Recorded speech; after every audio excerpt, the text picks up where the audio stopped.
अच्छा, अब हम डिस्कस करने जा रहे हैं multiplication and division of vector by a number. तो सबसे पहले हम जो चीज़ डिस्कस करेंगे वो हम डिस्कस कर रहे हैं multiplication of a vector by number. Multiplication of a vector by number.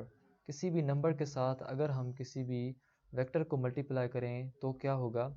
सबसे पहले चीज़ हम इसको डिस्कस करने जा रहे हैं। अब नंबर भी ज़ाहिर बात है दो किस्म के हैं। एक नंबर आपके पास होते हैं पॉजिटिव और दूसरे किस्म के आपके पास जो नंबर्स होते हैं वो आपके पास होते हैं नेगेटिव।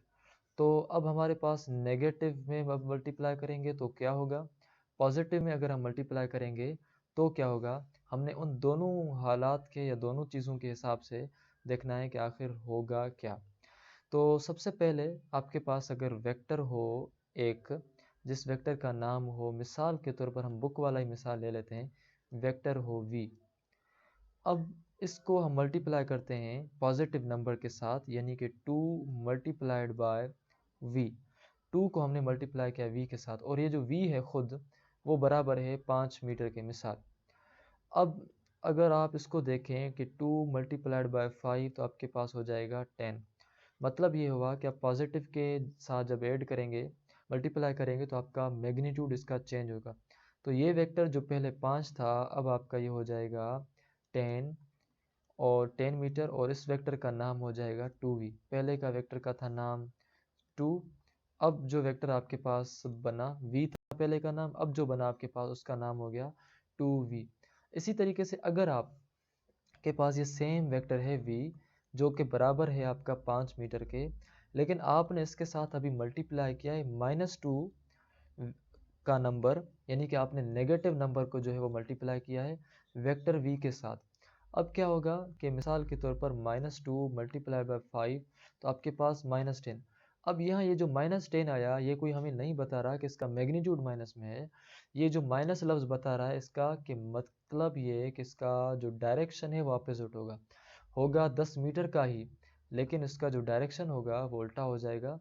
यानी कि अगर पहले वो जो था किस तरफ है, अभी ईस्ट की तरफ है, तो फिर वो वेस्ट की तरफ हो जाएगा, लेकिन होगा सेम -10 मीटर।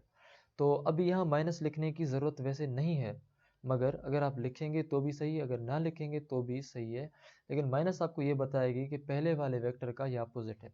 अब इस वेक्टर का नाम है -2v। तो ये 2v क्यों हो गया, अब ये इसका नेगेटिव जब आप नंबर मल्टीप्लाई कर रहे हैं तो उस टाइम उसका डायरेक्शन भी चेंज हो रहा है। मैग्नीट्यूड तो वैसे भी चेंज होगा लेकिन डायरेक्शन भी चेंज होगा।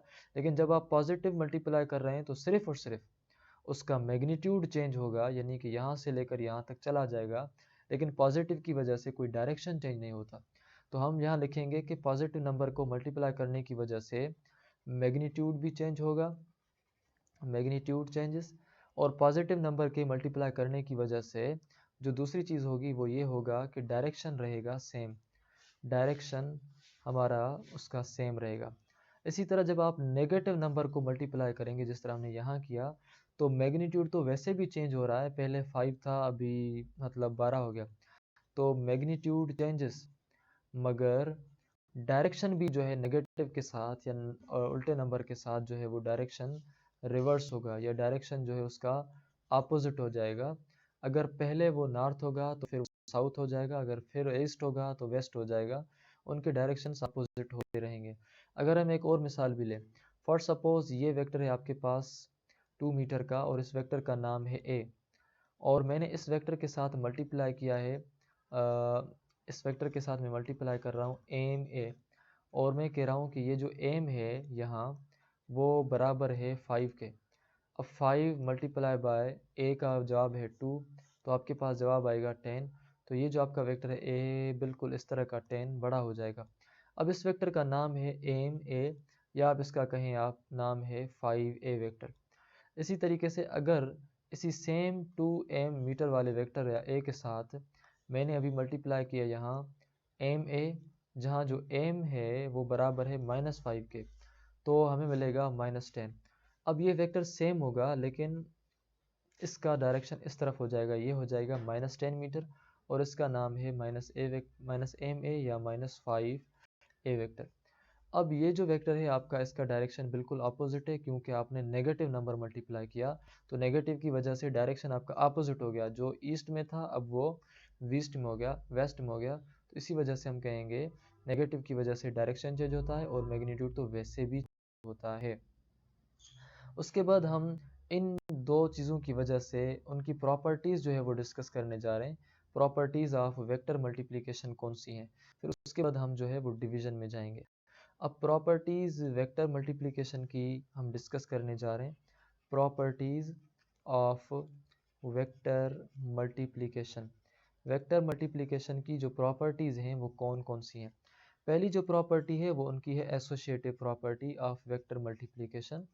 Associative property of vector multiplication, vector multiplication की जो एसोसिएटिव प्रॉपर्टी है हम वो डिस्कस करेंगे।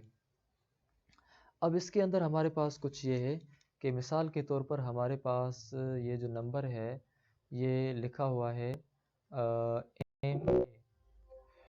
अगर आप एम वी वेक्टर के साथ मल्टीप्लाई करें वी एम, मिसाल के तौर पर एम वी वेक्टर है, यानी कि वी वेक्टर के साथ आप एम मल्टीप्लाई करें, या आप ऐसे करें कि एम मल्टीप्लाई करें वी वेक्टर के साथ, या आप मल्टीप्लाई करें सॉरी सॉरी ठीक है, वी वेक्टर के साथ मल्टीप्लाई करें एम, तो दोनों सूरतों में जो कम्यूटेटिव है वो सेटिस्फाई होगा। सॉरी, पहले हम जो है एसोसिएटिव करें या कम्यूटेटिव। तो पहले हम, हमारे पास ये जो ला है ये कम्यूटेटिव है, तो अगर एम नंबर आप मल्टीप्लाई करें वी वेक्टर के साथ, या वी वेक्टर को आप मल्टीप्लाई करें एम वेक्टर के साथ, तो दोनों सूरतों में जो जवाब है वो सेम आएगा, और इसको हम एसोसिएटिव नहीं बल्कि इसको हम कम्यूटेटिव प्रॉपर्टी कहते हैं।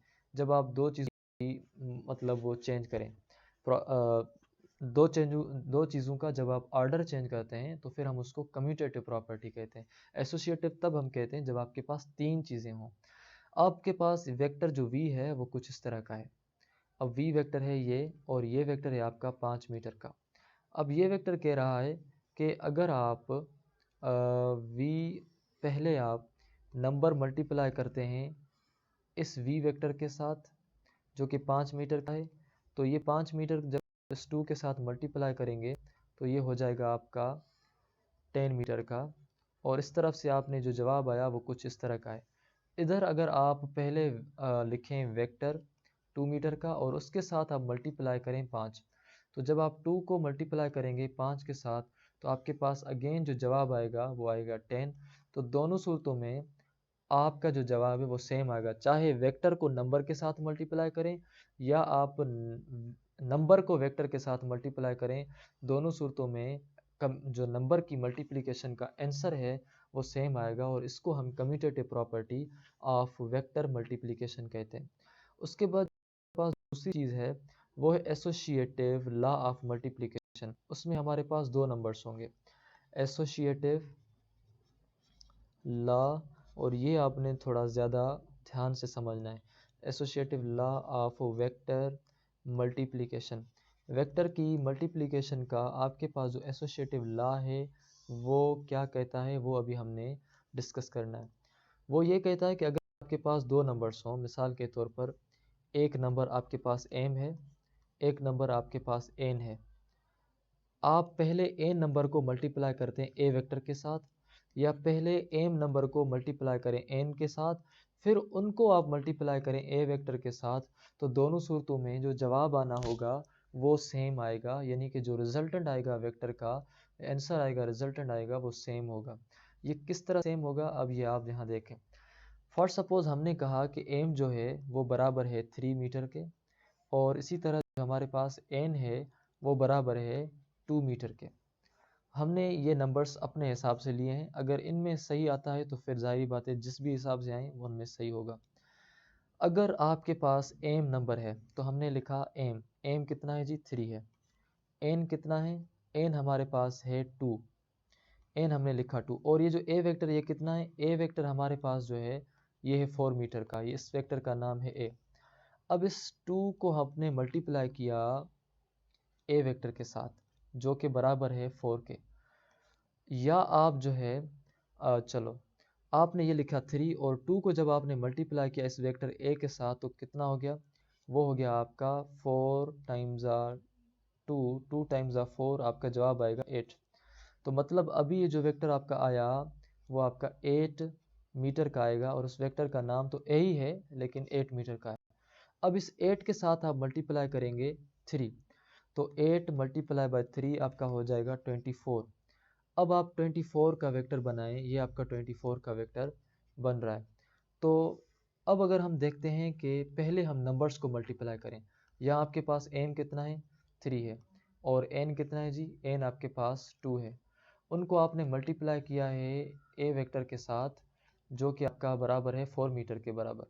3 टाइम्स 2 आपके पास जवाब आएगा 6 और 6 को मल्टीप्लाई करना है आपने 4m के साथ। 6 को मल्टीप्लाई करना है अपने 4m के साथ जो कि a वेक्टर का वैल्यू है। अगर आप इसको मल्टीप्लाई करेंगे तो आपका हो जाएगा 6 टाइम्स 4 इज इक्वल टू 24। तो इधर से भी आपके पास 24 आया था, इधर से भी आपके पास 24, तो ये बिल्कुल आपके पास 24 मीटर का जो वेक्टर है वो बन रहा। तो अब हम कहेंगे कि अगर आप पहले n नंबर को मल्टीप्लाई करें a वेक्टर के साथ, फिर उनका जो जवाब है वो m के साथ मल्टीप्लाई करें, या m और n दोनों को मल्टीप्लाई करके फिर आप n एक वेक्टर के साथ मल्टीप्लाई करें, दोनों सूरतों में आपका जो जवाब आएगा या रिजल्टेंट आएगा वो सेम होगा। और इसी वजह से हम कहेंगे कि एसोसिएटिव लॉ जो है वेक्टर की जो मल्टीप्लिकेशन है वो एसोसिएटिव लॉ को भी सेटिस्फाई कर रही है और कम्यूटेटिव लॉ को भी यहाँ सेटिस्फाई कर रही थी। अब हम तीसरी चीज़ देख रहे हैं कि क्या एसोसिएटिव लॉ जो है डिस्ट्रीब्यूटिव लॉ ऑफ मल्टीप्लिकेशन को सेटिस्फाई कर रही है या नहीं। अब हम तीसरी चीज़ देख रहे हैं डिस्ट्रीब्यूटिव लॉ ऑफ मल्टीप्लिकेशन, ये तो उससे भी बिल्कुल इजी है। Distributive law of vector multiplication, तो वेक्टर मल्टीप्लिकेशन का जो डिस्ट्रीब्यूटिव लॉ है वो कुछ इस तरह है, m प्लस n, आपके पास दो नंबर्स हों, वो m और n को प्लस करके फिर आप a के साथ मल्टीप्लाई करें, या m नंबर को आप a वेक्टर के साथ मल्टीप्लाई करो, फिर आप n नंबर को मल्टीप्लाई करो a वेक्टर के साथ, फिर उन दोनों का जो जवाब आया वो आप ऐड करो। तो दोनों सूरतों में जो रिजल्टेंट आएगा इसका और इसका वो आपस में बराबर आएगा। ये कहता है associative law of vector multiplication. अब ये बराबर आता है या नहीं वो हम इस चीज़ के अंदर अभी डिस्कस करेंगे कि ये आखिर कहना क्या चाह रहा है। फॉर सपोज़ हम जो है वो सेम चीज़ें अभी ले रहे हैं जिस तरह हमने पहले ली कि एम हमारा जो है वो बराबर है 3 के, एन हमारा बराबर है 2 के, और ए वेक्टर हमारा जो है वो बराबर है 4 के, यानी कि बिल्कुल इतना जो है वो मीटर है। अब ए वेक्टर हमारा बराबर है 4 मीटर के, एन बराबर नंबर है 2 के और एम नंबर बराबर है 3 नंबर के, ठीक है। और इस वेक्टर का नाम है ए जो कि आपके बराबर है 4 मीटर के। उसके बाद हम डिस्कस करने जा रहे हैं कि ये आखिर हो किस तरह रहा है और किस तरह ये आपस में बराबर होंगे। वहाँ तो हमें सिर्फ किताब में और ये हमें ला लिखा हुआ है, लेकिन ये बराबर किस तरह होंगे। देखिए एम आपने कितना बताया, एम है हमारा 3, उसको हम ऐड करते हैं एन के साथ, एन है हमारा 2, उसको आपने 2 के साथ ऐड किया और ये आपकी ब्रैकेट, और ये ए वेक्टर, और ए वेक्टर आपका कितना है 4 मीटर, ये हमने सेम लिखा ए वेक्टर। उसको हम मल्टीप्लाई करेंगे ए वेक्टर के साथ, और ए वेक्टर हमारा है 4 मीटर और ये ए वेक्टर है, ठीक है। उसके बाद आप 3 + 5 कितने हो जाएंगे जी 5, और उस 5 को आप जो है वो मल्टीप्लाई करो इस 4 मीटर ए वेक्टर के साथ। अब 5 मल्टीप्लाई जब 4 के साथ होगा तो 5 मल्टीप्लाई बाय 4 हो जाता है 20। तो मतलब ये हुआ कि अभी आपने वेक्टर को बनाना है 20 मीटर का। अब हमने ये वेक्टर बना दिया 20 मीटर का। अब इस वेक्टर को हम कहते हैं कि ये हमें मिला है रिजल्टेंट। इसी तरीके से डिस्ट्रीब्यूटिव लॉ ये कहता है कि अगर आप पहले एम नंबर को, यानी कि ये जो एम है आपके पास 3, पहले आप 3 को मल्टीप्लाई करो 4m यानी ए वेक्टर के साथ, फिर आप प्लस करो ये प्लस, एन जो नंबर है यानी कि 2 जो नंबर है उसको आप मल्टीप्लाई करो ए वेक्टर के साथ, ये आपके पास ए वेक्टर है और वो बराबर है आपका 4 मीटर के। अब आप 3 को जब मल्टीप्लाई करेंगे तो 12 हो जाएगा आपके पास, तो ये आपका वेक्टर कुछ इतना बना, तो 12 मीटर, और ये आपका जो है ए वेक्टर है। इसी तरीके से ये आपका R1 रिजल्टेंट कहलाया जाएगा, समझें। फिर उसके बाद आप इस वेक्टर को प्लस करें, ये आपके पास जो जवाब आए 4 इंटू 2 इज इक्वल टू 8, और ये आपके पास आंसर है 8। तो अभी जो है आपके पास ये 8 मीटर आया रिजल्टेंट। अब आप इन दोनों वेक्टर्स को ऐड करें। अब ऐड हमें पता है कि इसका जो टेल है वो इसके हेड पर रखेंगे हम। पहला जो वेक्टर है हमारे पास वो है 12 मीटर का, और उसके बाद जो दूसरा वेक्टर है हमारे पास, ये पहला आपके पास 12 मीटर का, और दूसरा हमारे पास जो वेक्टर है वो हमारे पास है 8 मीटर का, और उसको हमने 8 मीटर के साथ लगाया। तो आप मुझे बताएं कि ये जो रिजल्टेंट आया आपके पास और ये आपके पास दोनों रिजल्टेंट आए, क्या ये आपस में बराबर हैं? जी हाँ, बिल्कुल बराबर हैं, क्योंकि एसोसिएट इसका मतलब ये हुआ कि ये जो वेक्टर की मल्टीप्लिकेशन है, चाहे आप दो नंबर्स को मल्टीप्लाई करके फिर आप वेक्टर के साथ मल्टीप्लाई करें, दो वेक्टर्स को ऐड करके फिर आप ए वेक्टर के साथ मल्टीप्लाई करें, या हर एक नंबर को वेक्टर के साथ अलग अलग मल्टीप्लाई करके फिर उन वेक्टर्स को आप ऐड करें, तो दोनों सूरतों में जो जवाब है वो आपका रिजल्टेंट है वो सेम आएगा। इसका मतलब ये हुआ कि जो वेक्टर प्रोडक्ट है या जो यहाँ आपके पास वेक्टर की मल्टीप्लिकेशन है वो डिस्ट्रीब्यूटिव लॉ को सेटिस्फाई कर रही है। मतलब ये हुआ कि ये लॉ आपके हिसाब से अब ट्रू होगा, और इस हिसाब से हम कहेंगे कि प्रूव्ड एंड सेटिस्फाइड।